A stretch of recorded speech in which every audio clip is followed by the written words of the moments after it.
एक बार एक छोटे से गांव में समीर नाम का एक बुद्धिमान बूढ़ा रहता था। वह अपनी बुद्धिमत्ता और दयालुता के लिए जाने जाते थे और दूर दूर से लोग उनकी सलाह लेने आते थे। एक दिन आर्यन नाम का एक लड़का समीर के पास आया और उसके चेहरे पर एक परेशानी का भाव था।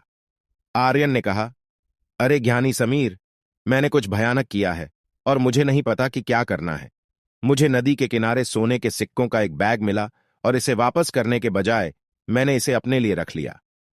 समीर ने आर्यन की स्वीकारोक्ति को धैर्यपूर्वक सुना और फिर कहा, आर्यन, मैं समझता हूं कि आप विवादित और दोषी महसूस कर रहे हैं, लेकिन याद रखें, असली चरित्र इस बात से पता चलता है कि हम अपनी गलतियों को कैसे सुधारते हैं, गलतियों में नहीं।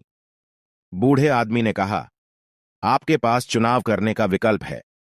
आप या तो सोने के सिक्के रख सकते हैं और एक अस्थायी भौतिक लाभ का आनंद ले सकते हैं, या आप सही काम करना चुन सकते हैं और सोने के सिक्कों के बैग को उसके असली मालिक को वापस कर सकते हैं।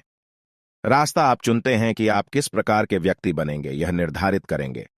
आर्यन धन की इच्छा और अपने विवेक के बीच फटा हुआ था। उन्होंने समीर के शब्दों पर विचार किया और महसूस किया कि भौतिक संपत्ति कभी भी आंतरिक शांति और अखंडता की भावना को प्रतिस्थापित नहीं कर सकती। उसने सोने के सिक्कों की थैली लौटाने का मन बना लिया। आर्यन और समीर मिलकर सोने के सिक्कों के मालिक का पता लगाने के लिए निकल पड़े। गांव के चारों ओर पूछने के बाद उन्हें पता चला कि माया नाम की एक बुजुर्ग विधवा नदी के किनारे अपनी बचत खो चुकी है। माया, जो गुजारा करने के लिए संघर्ष कर रही थी, उसे नहीं पता था कि वह उस पैसे के बिना कैसे जीवित रहेगी। जब आर्यन ने सोने के सिक्कों की थैली माया को सौंपी तो उसकी आंखों में कृतज्ञता के आंसू भर आए। उसने आर्यन को गले लगाया और उसकी ईमानदारी और सत्यनिष्ठा के लिए गहरा आभार व्यक्त किया। आर्यन ने खुशी और तृप्ति की भावना महसूस की जो उसने पहले कभी अनुभव नहीं की थी।